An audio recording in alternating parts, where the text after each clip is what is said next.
Je suis journaliste, enseignant dans une dizaine d'universités, consultant avec une agence qui s'appelle Encoats et qui accompagne des tiers-lieux culturels dans leur développement économique sur le territoire du Grand Paris, et acteur d'un lieu qui s'appelle la Station Gare des Mines dans le 18e arrondissement de Paris. Mon objet d'étude, ce sont les tiers-lieux. De toute façon, c'était un mal, j'imagine, pour beaucoup de personnes, beaucoup de milieux, et il y a des conséquences économiques qu'on n'imagine pas encore, on pourra en parler. En revanche, ça a contribué, à mon sens, à mettre en visibilité les actions des tiers-lieux au plus près des territoires,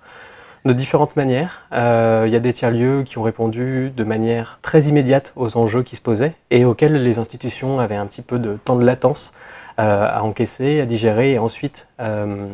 développer une réponse pertinente. Je pense notamment aux Fab Labs qui,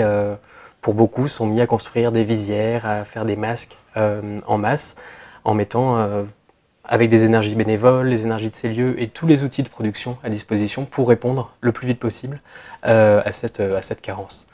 Il y a des lieux aussi qui ont été dépris de leurs fonctions de tiers-lieux, d'accueil du public, de diffusion, et qui sont, je pense aux grands voisins, notamment à Paris dans le 14e arrondissement, qui d'un coup se sont dit ok, les cuisines de nos restaurants sont vides, comment on peut répondre à une urgence? Et donc il y a eu, avec une bonne dizaine d'associations, énormément de bénévoles, une prise en main des cuisines pour faire de l'aide alimentaire d'urgence pour des personnes en situation de précarité. Je disais que c'était un grand mal que cette crise sanitaire, mais c'est en quelque sorte un mal aussi pour un bien. Je parlais de cette mise en visibilité, de cette démonstration par le faire également, qu'on pouvait répondre au plus près des territoires avec des temporalités très courtes à des enjeux de société pressants. Pour les lieux qui s'en relèveront, donc parce qu'il y en a beaucoup qui ne se relèveront pas, je pense que la période à venir va être assez intéressante dans le sens où il y a une prise en compte, une prise de conscience des pouvoirs publics, de leur utilité sociale, de leur impact. Une prise en compte également que ces lieux et ces acteurs sont sur des champs, des périmètres qui échappent parfois à la puissance publique. Et puis si on regarde, si on s'essaye à faire un peu de prospective, qui reste ce qu'elle est et d'où je parle, je pense que le confinement va déclencher un exode urbain. Bon, faudra voir comment le jauger, mais on voit qu'il y a beaucoup de personnes qui sont mises au télétravail et qui se disent que on ne va pas forcément rester à Lyon, à Paris ou à Nantes pour travailler. Donc des tiers-lieux ruraux, des tiers-lieux périurbains, des tiers-lieux en ville moyenne sont amenés à se développer, où justement des salariés de grandes entreprises seront en télétravail, auront besoin d'espace, temps de travail pour travailler autrement. Le développement du télétravail va dans ce sens-là également. L'immobilier d'entreprise est en train de s'effondrer un petit peu et il y a beaucoup de groupes qui, pour baisser les coûts, baisser les charges, vont vendre,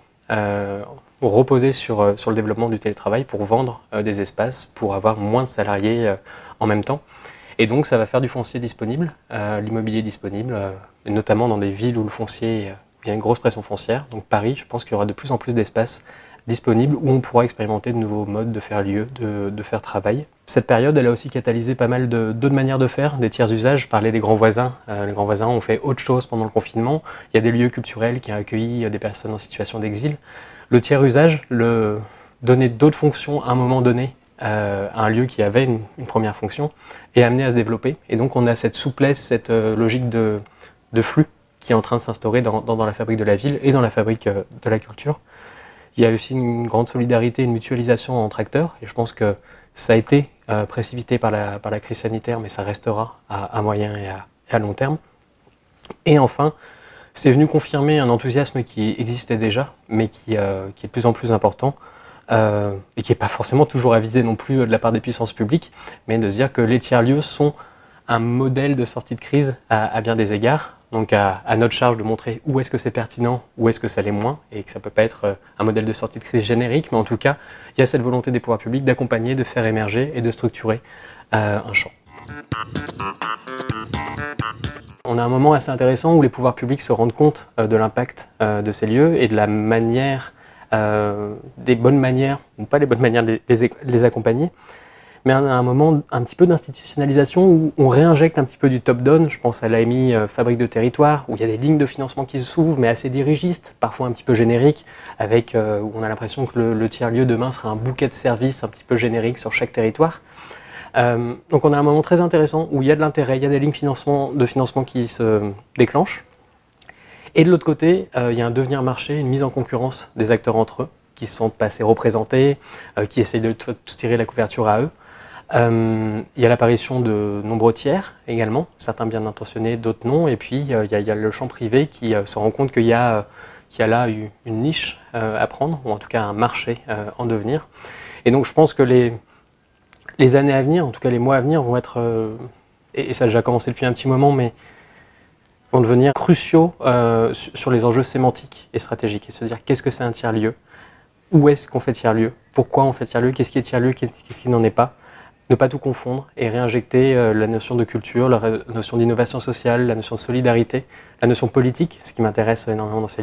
dans ces lieux-là, et de ne pas faire du tiers-lieu pour du tiers-lieu, pas démultiplier des modèles un petit peu vidés de leur sens, éviter le make-up tiers-lieu, éviter que ça devienne une étiquette générique, encore une fois, sans aucun rapport avec le contexte d'ancrage. Et je pense que la transmission, la formation aura un grand rôle à jouer demain, pour non pas dupliquer des lieux comme les Grands Voisins ou la station Gare des Mines un petit peu partout sur le territoire, mais faire en sorte que ces acteurs reconnus pour une expertise, pour des méthodologies de projet qui ont été créées à mesure, qui viennent d'une situation donnée, pour que tout ça puisse être transmis sur d'autres territoires avec d'autres acteurs et que dans d'autres contextes.